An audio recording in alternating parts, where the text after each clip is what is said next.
Many people are disappointed that COP30 didn't deliver a fossil fuel phase-out commitment. But what I want to give you is the realist perspective.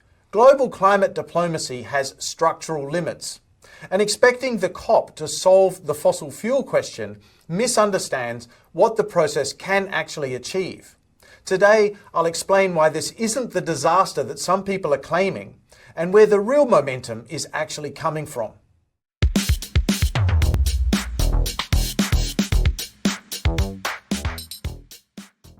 Welcome back to Climate Mundial's Energy and Climate Weekly. Well, today I'd like to provide a few comments on the outcomes of the 30th Conference of the Parties to the United Nations Framework Convention on Climate Change, which actually wound up over the weekend in the Brazilian city of Belém. In particular, there's been a lot of global reporting of the conference and the concern that the final text coming out of the conference did not include a commitment to phasing out the use of fossil fuels. And there's been a lot of negative reaction to that. A lot of people are calling this a failure. And what I would like to do is pick up some of the key points from the outcomes of the conference, as well as that point particularly, and discuss the implications of it.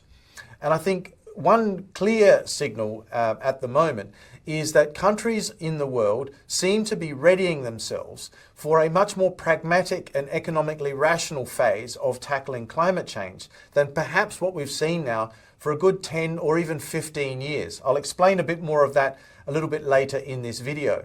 I think what's happening is there's a return to the rationale of using the precautionary principle to deal with climate change. That is, where we're not absolutely certain about what the exact damage will be that's caused by things like climate change. But the probability that there is something happening makes it worthwhile to take some actions to deal with the problem.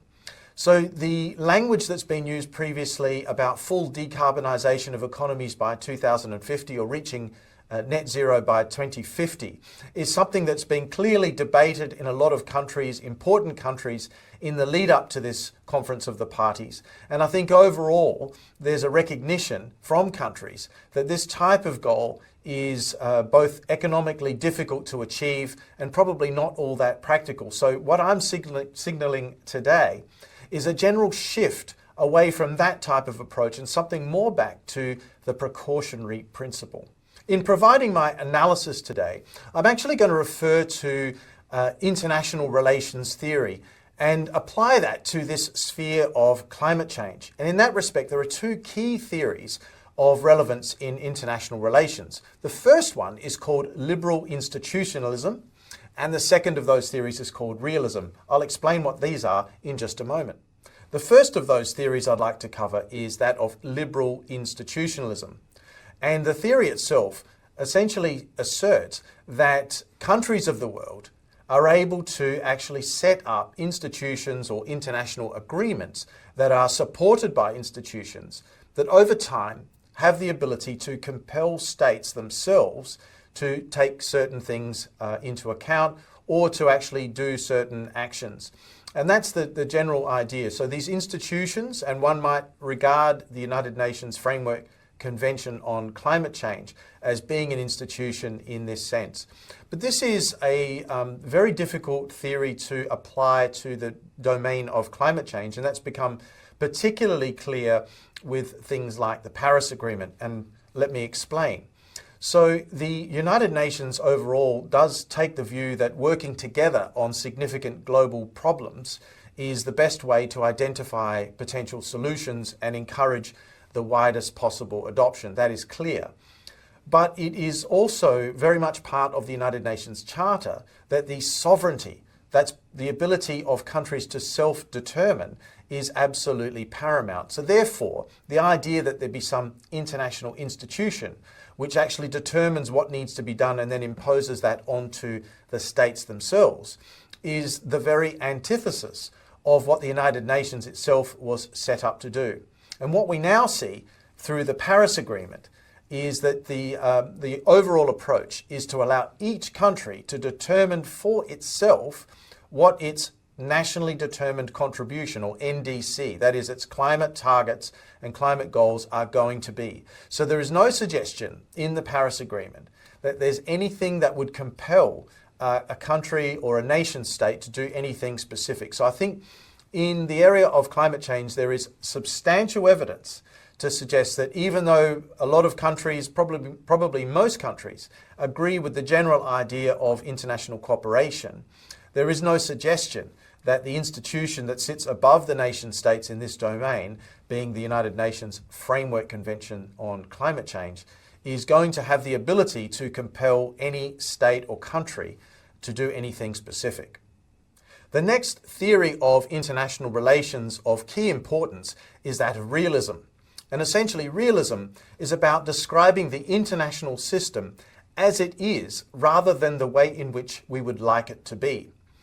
Realists have, separate to the domain of climate change, often talked about the inability of international institutions to actually compel states to take specific actions, that ultimately the self-determination of those states is what really matters and not necessarily what the institutions are seeking to do.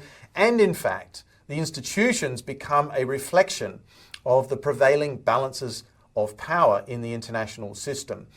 So this is very important also because when politicians and policymakers engage with the general public and talk about the issues of relevance at the international level, they often use terminology and discussions which are very liberal because the people themselves are liberal and like to hear arguments put together in a way which sounds quite liberal. And so what that often does is it causes the discussions to avoid talking about the realist issues, the realpolitik as it's sometimes called, and avoiding those issues sometimes can create confusion. But I think climate change cooperation is definitely one area in which through what we see in international collaboration, a lot of characteristics of realist theory actually influence the way in which countries work together and the types of agreements that are possible in the international system. Arguably, nowhere does realism become more apparent than in the general discussions that are had about fossil fuels. I think in principle, most people understand that burning fossil fuels, that is combustion, leads to the emission of greenhouse gases, that the majority of human-induced greenhouse gas emissions have actually been caused by combustion of fossil fuels, and that overall this is an issue that requires some attention if the world is to mitigate the overall problem of climate change. When we speak about fossil fuels, we're talking about everything from liquid to solid and also gaseous fuels. So things like crude oil, things like coal, things like natural gas, and of course, when we talk about the liquid fuels, we're talking about all the different refined products and so forth. So there's a wide variety of fossil fuels that are under discussion. But the other really important thing to note is that a lot of these fossil fuels have actually contributed significantly and continue to contribute to economic development and the general wealth of a lot of countries. I think there are some specific examples that we can consider, especially in the domain of crude oil. We look at countries like Norway and the wealth that has been bestowed upon Norway as a result of having an endowment of fossil fuel reserves, and in particular oil. Other countries like, for example, Saudi Arabia. We look also at the United States, or even Russia for that matter, who have very abundant sources of fossil fuels. So it's very easy to see how important the fossil fuel industries are to the economic development of a lot of these countries. So it's therefore quite a big extension to actually ask these countries who are benefiting so greatly from fossil fuel development to actually commit to something that signs them up to an overall phasing out of those fossil fuels. So I wanted to present this tension because it's quite a key tension to being able to understand why it was that the Conference of the Parties, or COP30, was unable to generate text that could be agreed upon by all 195 or 196 nations who were attending the meeting in Belém in Brazil. And while a lot of the attention in the media particularly has indeed focused on the so-called failure of the communique coming out of COP30 to actually commit the world to an eventual phase out of fossil fuels, it has also overlooked what were some other breakthrough areas that actually emerged from the conference.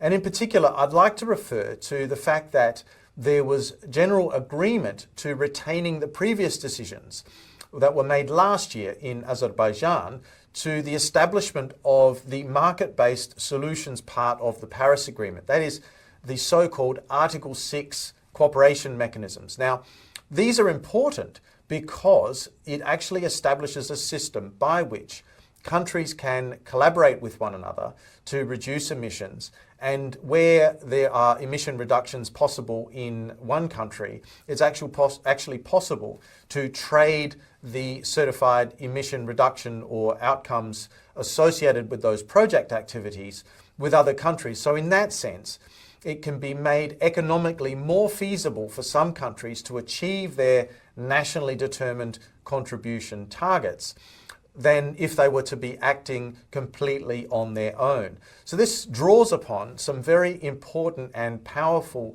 economic principles that if you allow entities, and in this case countries and possibly also firms located within those countries, to actually seek out and identify the lowest cost solutions, that over time it becomes more economically viable to do more. And I think this is a key area because for a long time now, probably the last decade, a lot of countries in the world have been focusing inwardly as they talked about climate change and on this overall approach needed for decarbonisation, as if to say that international trading of emissions reductions was actually a bad thing because it would delay action to decarbonise. And I think what's happening at the moment is there's a general maturing of the discussion taking place. We're seeing it happening in all sorts of different countries. In particular, on this channel, I've spoken recently about the way in which the European Union is reopening its market for international carbon credits. And there are many other markets around the world which are considering or have already put into place measures to do so. Sometimes this practice gets criticised. There are lots of people out there in the, especially in civil society, that criticise things like offsetting. But realistically, if one looks at the economic logic behind doing more to tackle climate change, the ability to trade and to allow countries and entities to find the lowest cost solutions, irrespective of where they're actually taking place, is a very powerful principle. And I, for one, think that it's a very good moment in time. It's probably overdue that countries around the world started to look at this issue more seriously and create the mechanisms. And the good thing coming out of COP30 relating to market-based solutions is, first of all, that there wasn't any real backtracking on the decisions made in the previous year in Azerbaijan. And the other thing which is crucial is that the large pool of funds that was still collected from the Kyoto Protocol mechanism called the Clean Development Mechanism, which was a greenhouse gas emissions trading mechanism too, have actually been carried over and now can be used under the auspices of the Article 6 mechanism to promote the early preparation of projects and methodologies and so forth. So this is a very, very important decision. And I think in the overall global media discussion about this topic, that's been particularly overlooked. So in conclusion, I think that studying the overall outcome of COP30, it is quite easy to understand why it was not possible for countries to agree to a phase out of fossil fuels. And even more so, it was probably obvious from the very beginning that that would not be the case. And if one uses realist theory of international relations and understands how important the fossil fuel industries are to a lot of countries, not just the production side, but of course for every production country there has to be a consumption country, and so there are lots of countries that also rely heavily on fossil fuels as consumers. So all of this tells you that the economic importance of fossil fuels has not diminished, and in fact there are not really any realistic alternatives to cover the full gambit of fossil fuels at the moment. So a commitment to phase out fossil fuels would be very difficult to comprehend, actually. And so for me, it was never really a realistic possibility and shouldn't have probably been promoted as such before the conference. The other key element, which I think has been missed and which is very, very important, is this general shift that I think we're seeing, where countries are moving towards a much more pragmatic and economically rational way of tackling climate change that is actually much more honourable to the original idea of the precautionary principle than it is to the ambition to decarbonise completely and reduce all emissions in accordance with things like net zero by 2050. And in that respect, I think the introduction or the retention of the agreements that were made during the last conference of the parties, COP29, that was held in Azerbaijan, relating to the market-based instruments that allow countries to actually trade in emission outcomes and actually allow firms to participate in that as well, are really, really important. And also this commitment that was made at the conference to transfer the funds that had been accumulated in the Clean Development Mechanism across to and allow it to be used in the Article 6 mechanisms that have been set up under the Paris Agreement is particularly important. And I think across the board, we're now going to see maturation of the market-based opportunities. Now, this is a very, very important area, and I simply don't think the media, the mainstream media in particular, has focused enough on that.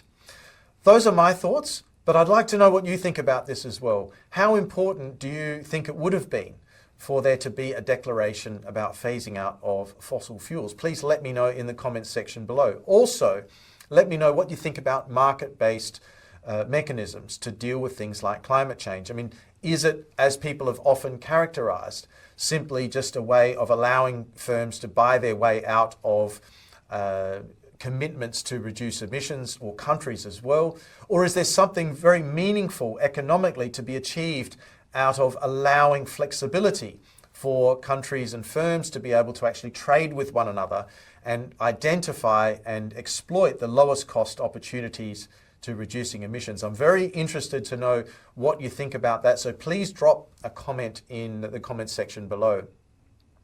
If you've enjoyed the video, please click like and share the video with your family, friends and colleagues, because that really does help the channel to grow.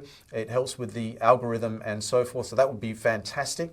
Also, if you haven't already done so and you find these videos interesting, please do subscribe to the channel, remembering of course that by Christmas, which is just a little more than a month away now, the target is to achieve 500 subscriptions by Christmas Day, which is the 25th of December 2025. So please don't forget to subscribe as well. And on that note, I'd like to say thank you very much for your attention today.